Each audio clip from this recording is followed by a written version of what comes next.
sur l'exercice de recherche parlant de l'échantillonnage. L'échantillonnage étant un concept que nous allons retrouver beaucoup plus dans les sciences de données et même en statistique.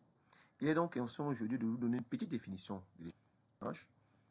À cette définition, associer les contextes dans lesquels nous pouvons utiliser l'échantillonnage.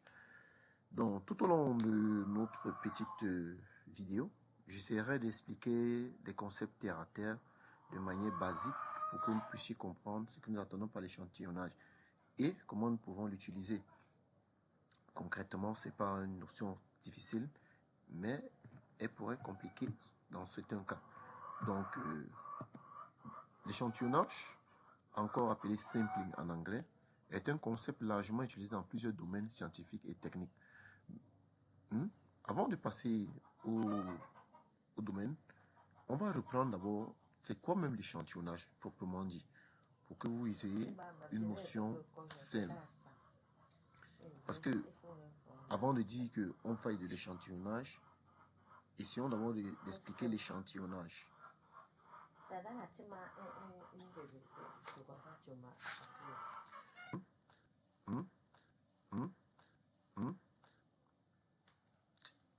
Qui est utilisé en réalité pour sélectionner, collecter une partie représentative d'une population ou alors d'un signal ou d'un ensemble de données.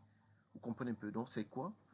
Il est sélectionné, bon c'est une technique en fait qui est utilisée pour sélectionner, collecter une partie représentative d'une population, d'un signal ou d'un ensemble de données.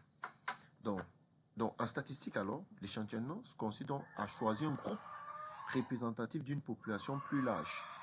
Cela permet souvent aux chercheurs de tirer des conclusions sur l'ensemble de la population sans avoir examiné chaque membre individuellement. Vous avez une population d'1 million. Quand vous parlez de l'effet de l'échantillonnage, c'est de recouper peut-être dans des classes et de choisir une personne dans chacune des classes pour pouvoir étudier la population. Nous pouvons voir, il y a des sondages politiques réalisés en interrogeant l'échantillon de la population. En traitement du signal, l'échantillon implique la conversion d'un signal continu en une série de valeurs distraites. Lorsqu'on sera enregistré, il est échantillonné à une certaine fréquence pour être converti en un format numérique. Dans le cas de contrôle de qualité, les entreprises utilisent l'échantillon pour contrôler la qualité de leurs produits. Ici, ils vont tester un échantillon de produits, estimer la qualité de l'ensemble de la production sans devoir tester chaque unité. Nous avons le domaine de l'écologie et de la biologie, où l'échantillon est étudié, les chercheurs utilisent l'échantillon pour étudier les populations animales ou végétales. Ils prélèvent des échantillons dans différentes zones pour estimer la diversité et l'abondance des espèces. Dans le domaine, par exemple, de la musique aussi, l'échantillon consiste à utiliser des extraits de sons ou des morceaux existants pour créer une nouvelle composition. Les producteurs de musique électronique, par exemple, utilisent souvent des samples d'échantillonnage pour ajouter des éléments spécifiques à leurs morceaux. En gros, vous voyez que dans chacun de ces contextes, l'échantillonnage, chacun de nos contextes va utiliser l'échantillonnage de manière légèrement différente.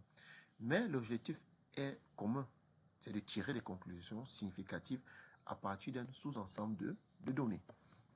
Maintenant, nous avons deux concepts au niveau de l'échantillonnage, que nous appelons les concepts d'undersampling et d'oversampling. Undersampling en français, c'est le sous-échantillonnage, et l'oversampling, c'est le sur-échantillonnage. Bon, c'est quoi donc ces deux concepts-là? Commençons par l'undersampling. L'undersampling ou sous-échantillonnage consiste à réduire le nombre d'exemples de la classe majoritaire pour équilibrer votre dataset. Ouais. Ça veut dire que vous avez un dataset qui a peut-être plus de 10 000 données et vous aimeriez pouvoir le traiter avec notre dataset qui a 1000 données. Généralement, qu'est-ce que vous allez faire?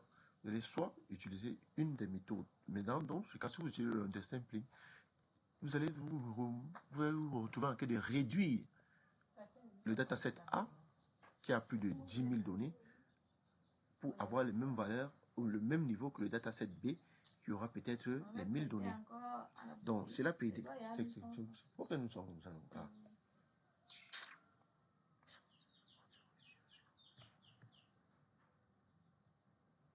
Donc, cela permet de faire tout cela.